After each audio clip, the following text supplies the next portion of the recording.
আসসালামু আলাইকুম প্রিয় ভিউয়ার্স, আশা করি আপনারা সবাই অনেক ভালো আছেন। নবম জাতীয় পে স্কেল নিয়ে সরকারি চাকরিজীবীদের জন্য এসেছে গুরুত্বপূর্ণ একটি আপডেট। নবম পে স্কেলের গ্রেড ইস্যু চূড়ান্ত করেছে জাতীয় বেতন কমিশন। কমিশনের সিদ্ধান্ত অনুযায়ী নবম পে স্কেলেও আগের মতোই মোট 20টি গ্রেড বহাল থাকছে। গ্রেড সংখ্যা পরিবর্তন না করে বেতন বাড়ানোর সুপারিশ করবে কমিশন। বৃহস্পতিবার 15 জানুয়ারি অনুষ্ঠিত পে কমিশনের পূর্ণ কমিশনের সভায় এই সিদ্ধান্ত চূড়ান্ত হওয়ার কথা রয়েছে। সন্ধ্যা 6:30টার দিকে কমিশনের এক সদস্য জানান, গ্রেড সংখ্যা অপরিবর্তিত রেখে বেতন কাঠামো পুনর্বিন্যাসেই কমিশনের মূল অবস্থান।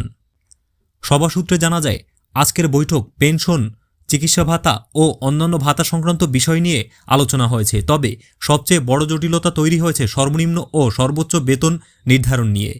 এই দুটি বিষয় চূড়ান্ত না হওয়ায় অন্যান্য সিদ্ধান্তেও এখনও চূড়ান্ত করা যাচ্ছে না। এর আগে বেলা 12টায় পে স্কেলের বিভিন্ন বিষয়ে সিদ্ধান্ত নিতে কমিশনের আরেকটি সভা অনুষ্ঠিত হয়। কমিশনের চেয়ারম্যান সাবেক অর্থ সচিব জাকির আহমেদ খানের সভাপতিত্বে ওই সভায় পূর্ণ ও খণ্ডকালীন সদস্যরা উপস্থিত ছিলেন। সভাসূত্র আরও জানায়, নবম পে স্কেলের সর্বনিম্ন বেতন কত হবে এই বিষয়ে এখনও ঐক্যমত পৌঁছানো যায়নি। ফলে আগামী 21 জানুয়ারি অনুষ্ঠিতব্য পরবর্তী সভায় এই বিষয়টি চূড়ান্ত করা হবে। সর্বনিম্ন বেতন নির্ধারণ হলে সর্বোচ্চ বেতনসহ অন্যান্য বিষয়েও সিদ্ধান্ত নেওয়া সহজ হবে বলে জানানো হয়েছে।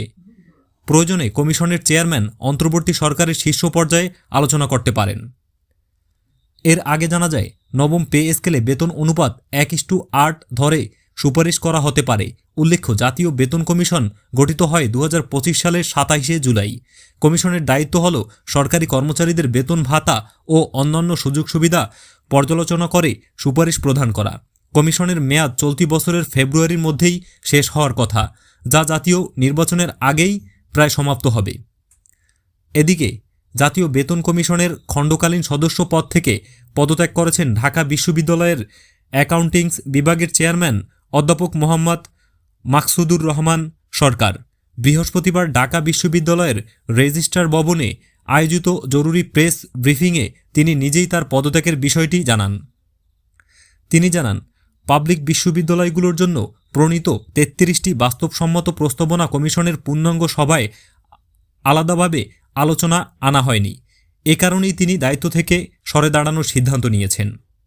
তো ভিউয়ার্স, এই ছিল পে স্কেল নিয়ে সর্বশেষ আপডেট। যদি আজকের ভিডিওটি ভালো লাগে তাহলে অবশ্যই একটি লাইক দিবেন, বন্ধুদের সাথে শেয়ার করবেন এবং এই ধরনের ভিডিও নিয়মিত পেতে চাইলে চ্যানেলটি সাবস্ক্রাইব করে সাথেই থাকবেন। দেখা হচ্ছে পরবর্তী ভিডিওতে। ততক্ষণ পর্যন্ত ভালো থাকবেন, সুস্থ থাকবেন। আল্লাহ হাফেজ।